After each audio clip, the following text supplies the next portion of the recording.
안녕하세요. 대여배 이준욱입니다. 자, SYS 틸텍의 주가에 영향을 미치는 이런 호재와 악재가 현재 공존을 하고 있는 상황입니다. 그래서 오늘은 호재가 되는 부분들을 하나씩 알아볼 거고 또 악재가 되는 부분들도 하나씩 알아볼까 합니다. 자, 오늘 이제 간략하게 영상에서 다뤄볼 주제를 보게 되면 젤렌스키가 또 전쟁이 끝나간다라는 또 발언을 하게 됐는데 어떤 이유에서인지 잠시 뒤에 보도록 하겠고 이뿐만 아니라 또 이스라엘과 헤즈볼라의 전면전이 거의 펼쳐지고 있는 상황입니다. 역량은 어떻게 또 펼쳐지는지 마지막으로 저는 이 시기까지는 좀 지켜볼 필요가 있다라고 생각이 되는데 이게 어떤 내용인지 오늘 전반적으로 또 함께 해보도록 하겠습니다. 자, 첫 번째 이슈 체크해 보도록 하겠습니다. 처음 보시는 분들도 있어서 간단하게 좀 설명드리면 이 SYS 틸텍이 여러 가지 재료가 있는데 그 중에 하나가 바로 이 재건과 관련된 재료입니다. 이 SYS 틸텍의 사업 구조를 보게 되면 99%가 이 데크 플레이트라고 하는 비중이 차지를 하고 있다. 이 데크 플레이트가 뭐냐면 그러니까 건설 현장에서 쓰이는 자재다라고 보시면 될 것 같습니다. 그래서 추후에 재건이 일어나게 된다고 하면 이 데크 플레이트가 쓰일 확률이 높다 보니까 현재 재건 관련주로 분류가 되어 있는 상황이고, 그러다 보니까 이런 재건과 관련된 이슈에 따라서 주가가 함께 동행을 하더라는 겁니다. 지금 우리 우크라이나 대통령인 젤렌스키 같은 경우는 현재 미국을 방문해 있습니다. 이 미국에 방문해서 종전 계획과 뭐 이런 승리 계획을 발표하겠다라고 예정에 나와 있는 거겠죠. 그래서 이제 이번에 미국을 방문을 해서 또 한 차례 연설을 했는데 그 연설에 관련된 내용 중에 하나가 뭐다? 현재 우크라이나가 러시아와의 전쟁 종식에 한 걸음 더 가까워졌다라고 하는 어떤 좀 자극적인 키워드를 발산을 했다라는 겁니다. 그래서 뭐 이제 내용을 보게 되면 우크라이나가 러시아와의 전쟁이 끝나갈 무렵이다라고 우크라이나 측은 좀 그렇게 생각을 하는 것 같습니다. 그래서 왜 그렇게 도대체 생각을 하는가? 사실 저는 이 부분이 굉장히 궁금을 했었는데 이와 관련된 내용은 아직까지는 나오고 있지는 않은 상황입니다. 그래서 뭐 어쨌든 간에 이런 내용들이 나오다 보니까 오늘 오전에 주가가 한 차례 상승이 나와줬었는데 그 상승이 된 이유가 뭐다? 이런 자극적인 좀 키워드가 나왔다라는 겁니다. 그래서 오늘자 차트를 보게 되면 여기서 4.8% 정도 상승이 나와줬었는데 이런 이유가 해당 뉴스로 인해서 주가가 또 상승을 하게 된 영향을 빚어졌다. 그리고 이제 여기서 우리가 주목을 해야 되는 점은 제가 어제 영상에서도 말씀드렸지만 지금 이 미국을 방문을 해 있는데 젤렌스키가 이 미국 안에서 뭐를 얘기를 한다? 종전 계획과 관련된 그리고 승리 계획과 관련된 내용을 발표할 것으로 예정이 되어 있기 때문에 해당 내용 이번 주까지는 나올 수 있다. 요러한 점 알고 계시면 좋을 것 같습니다. 그래서 그와 관련된 내용이 조금씩 지금 계속 나오면서 주가의 일정 부분의 상승을 도모하고 있다라는 거예요. 자, 그리고 이제 러시아의 입장을 좀 보게 되면 러시아는 이런 젤렌스키의 승리 계획이라던가 뭐 종전 계획을 전혀 파악할 수 없다라고 하면서 우리와는 논의한 적이 없다라고 얘기를 하고 있습니다.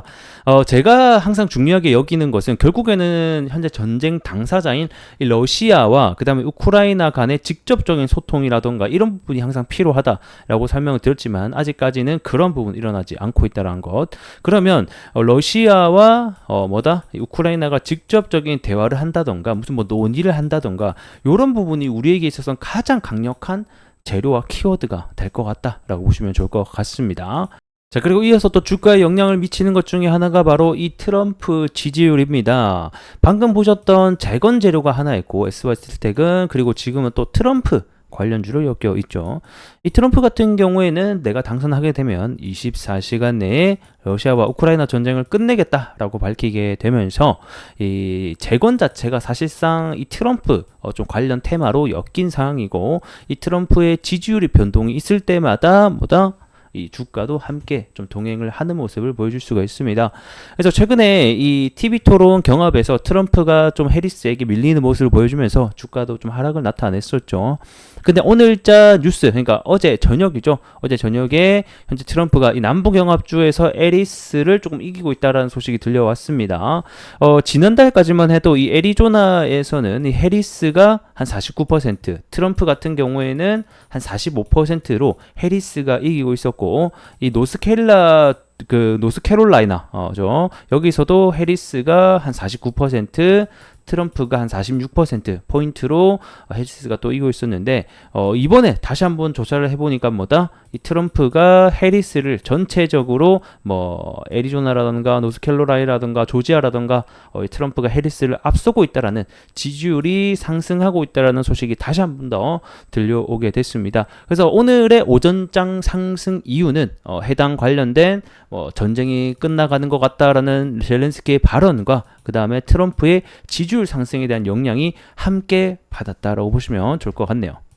그래서 이렇게 제 영상을 꾸준히 찾아오시는 분들은 오늘 왜 오르는지 그리고 왜 다음엔 또 내리는지에 대한 이유와 근거를 제가 항상 찾아서 여러분들에게 설명을 계속해서 좀 드릴 수 있도록 하겠습니다. 자, 그리고 이제 또 폴로이 마켓 지지율 간단하게 보고 가시죠. 현재는 트럼프가 좀 지고 있는데 사실상 뭐 2%포인트는 크게 의미 없는 구간이다라고 항상 제가 설명을 드리고 있습니다. 그리고 지지율 역시 그냥 단기적인 어떤 재료로 봐라라고 좀 설명드리고 싶습니다. 왜냐하면 사실 이 지지율이라는 게 항상 선거 전까지는 계속 변동이 일어나는 거라서 뭐 이걸 가지고 큰 의미를 찾기보다는 그냥 이걸로 단기 반등이 나오면 뭐 차익 실현을 한다든지 뭐 이런 부분들 그냥 또 이번에는 잠깐 올라가겠구나 이 정도로만 보시면 좋을 것 같습니다. 자, 그러면 이제 또 안 좋은 또 내용을 함께 얘기를 해볼까 하는데요. 그것은 바로 이스라엘과 현재 헤즈볼라의 전쟁이 또 될 것 같습니다. 자, 어제 이제 또 저녁에 이 이스라엘과 헤즈볼라의 거의 전면전에 가까운 굉장히 큰 사태가 벌어졌습니다. 이제 해당 내용을 이제 쭉쭉쭉 보게 되면 그 헤즈볼라 시설의 1,600개 이상을 이스라엘이 타격을 하게 되면서 지금 현재 피해 그 규모가 사람만 해도 한 1,몇백 명 정도가 현재 좀 다쳤다라는 소식이 들려오고 있으면서 사실상 최근 들어서의 어떤 가장 큰 공습이 일어났다라고 보시면 될 것 같습니다. 그래서 계속돼서 이런 지상전이 일어날 것이다라는 언론의 플레이가 현재 나오고 있습니다. 재건에 있어서는 이게 실질적으로 이스라엘과 뭐 헤즈볼라에 엮이진 않았어도 결국에는 전쟁이 확대된다라는 소식 자체는 결국에는 주가에는 안 좋은 영향을 미칠 수밖에 없다라는 점 알고 계시면 될 것 같고, 그래서 여기에 또 헤즈볼라 이스라엘 만약 여기에 또 전쟁이 끝난다 그럼 또 재건주가 요런 또 이슈를 가지고 있거든요. 그래서 지금은 악재가 되지만 시간이 지나면 이것도 호재로 바뀔 가능성도 있다라는 점 알고 계시면 좋을 것 같고, 지금은 그 갈등의 고조가 굉장히 좀 깊어지는 구간이다. 그래서 이런 부분들 알고 계시면 좋을 것 같네요.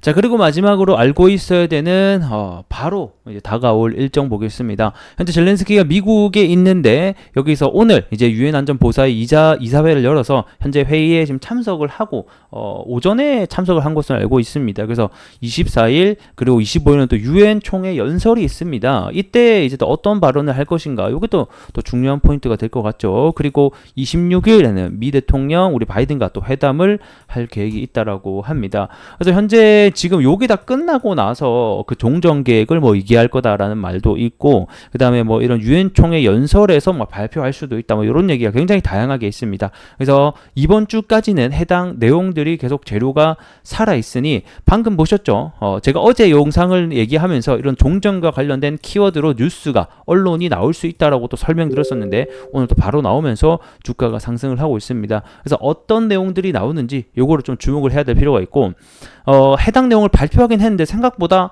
그냥 뭐 좀 별로 와닿지 않는 내용이야. 또는 시장에서 막 그렇게 자극을 받을 내용들이 아니다라고 하게 되면 그때부터는 또 재료 소멸로 하락이 이어질 수 있으니 이러한 관점까지 알고 계시면 좋을 것 같습니다. 자, 마지막으로 차트 보면서 좀 포인트 잡고 마무리하도록 할게요.